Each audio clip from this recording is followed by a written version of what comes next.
उसको लेकर आम आदमी पार्टी लगातार दिल्ली की जनता के बीच पहुंच रही है और हर तरीके का जो मैसेज है वो दिल्ली की जनता तक पहुंचाने की कोशिश कर रही है कि भाजपा की तानाशाही किस तरीके से जारी है, खासतौर से विपक्ष के ऊपर भाजपा किस तरीके से कार्रवाई करती हुई नजर आ रही है। उसको लेकर जो है दिल्ली की जनता के पास आम आदमी पार्टी मैसेज पहुंचाने की कोशिश कर रही है। वहीं भाजपा द्वारा पंजाब से भी जो है विधायकों की खरीद फरोख्त जो है जारी है, उसको लेकर भी कहीं ना कहीं आम आदमी पार्टी जो है तंज कसती हुई नजर आ रही है। और मुख्यमंत्री अरविंद केजरीवाल ने इसी को लेकर ये जरूर कहा कि पार्टी को तोड़ने का प्रयास किया, कमजोर करने का प्रयास किया जा रहा है और साथ ही साथ जनता इसका जवाब जरूर देगी। कहीं ना कहीं मुख्यमंत्री अरविंद केजरीवाल ये भी कहा गया था कि कोई बड़ा खुलासा दिल्ली के सीएम केजरीवाल कर सकते हैं। क्या वो खुलासा हो सकता है? आखिर क्या वो बात हो सकती है?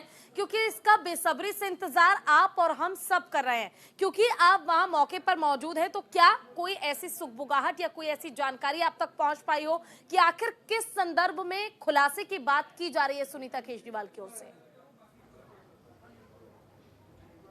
जी, मैं आपको बता दूं कि परसों जब सुनीता केजरीवाल दिल्ली के मुख्यमंत्री अरविंद केजरीवाल से मिलकर आए थे, तो उसके बाद उन्होंने एक प्रेस कॉन्फ्रेंस कर ये बात बोली थी कि दिल्ली के मुख्यमंत्री अरविंद केजरीवाल कोर्ट में एक बड़ा खुलासा करने वाले हैं, ईडी का पर्दाफाश करने वाले हैं। क्योंकि कहीं ना कहीं ये भी अंदाजा लगाया जा रहा है कि आम आदमी पार्टी सुनीता केजरीवाल की तरफ से दावा किया गया है कि जब ईडी मुख्यमंत्री आवास पर रेड कर रही थी मुख्यमंत्री अरविंद केजरीवाल की गिरफ्तारी से पहले, तो उनके घर से केवल और केवल 73,000 रुपीज़ जो हैं वो बरामद हुए थे।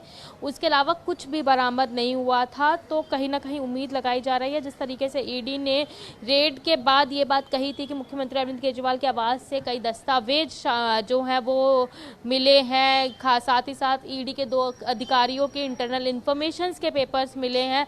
तो कहीं ना कहीं उसको लेकर जो है मुख्यमंत्री अरविंद केजरीवाल खुलासा कर सकते हैं कि आखिरकार उस दिन हुआ क्या था। क्योंकि जिस समय ईडी की रेड उनके घर में जारी थी, तो एक तरीके से ये कह सकते हैं कि चश्मदीद के तौर पर मुख्यमंत्री अरविंद केजरीवाल खुद ही वहां पर मौजूद थे। तो उम्मीद लगाई जा रही है कि ईडी का एक बड़ा पर्दाफाश जो है वो कर सकते हैं। साथ साथ मैं आपको बता दूं कि मुख्यमंत्री अरविंद केजरीवाल को रोज एवेन्यू कोर्ट में ईडी जो है वो लेकर पहुंच चुकी है, ईडी के अधिकारी लेकर पहुंच चुके हैं और सुनवाई शुरू भी हो चुकी है। ईडी की ओर से एसवी राजू और विशेष वकील जोहेब हुसैन वीसी के जरिए पेश हुए हैं, और वहीं केजरीवाल की तरफ से जो उनके वरिष्ठ वकील हैं रमेश गुप्ता, वो अदालत में पेश हो चुके हैं। और जिस सुनवाई का इंतजार दिल्ली की जनता, देश की जनता करती हुई नजर आ रही है, कहीं ना कहीं वो सुनवाई शुरू हो चुकी है। अब तमाम तरीके की दलीलें चलेंगी, ईडी अपनी तरफ से दलील रखेगी।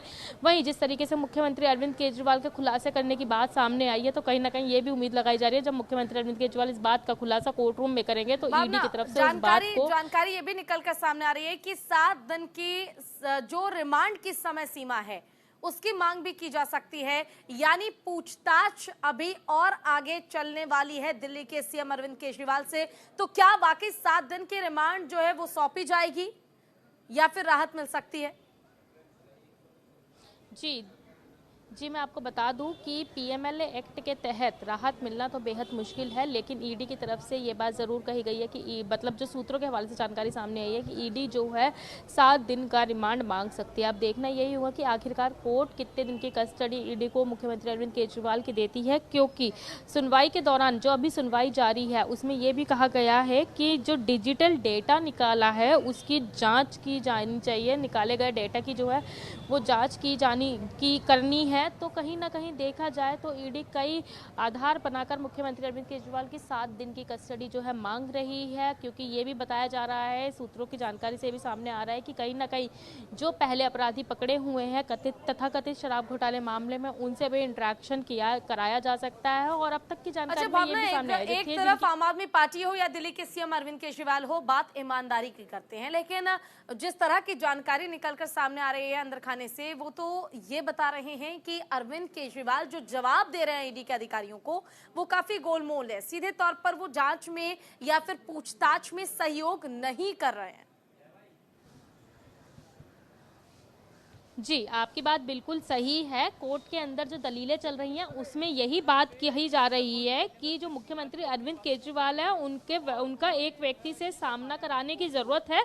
उन्होंने आगे ये भी कहा कि केजरीवाल के बयान दर्ज किए गए लेकिन उन्होंने गोलमोल जवाब दिए हैं। साथ ही साथ जो एसवी राजू ईडी की तरफ से जो वकील पेश हुए हैं वो कह रहे हैं कि केजरीवाल का सामना कुछ ऐसे लोगों से भी हो सकता है जिन्हें गोवा से बुलाया गया है। यानी कि मनी लॉन्ड्रिंग मामले में हर तरीके से ईडी हर एक बंदे से इंटरेक्शन दिल्ली के मुख्यमंत्री अरविंद केजरीवाल का कराना चाहती है। इसी को लेकर जो है ईडी 7 दिन का समय मांग रही है। ये बात ईडी की तरफ से कोर्ट रूम में रखी गई है कि कहीं ना कहीं मुख्यमंत्री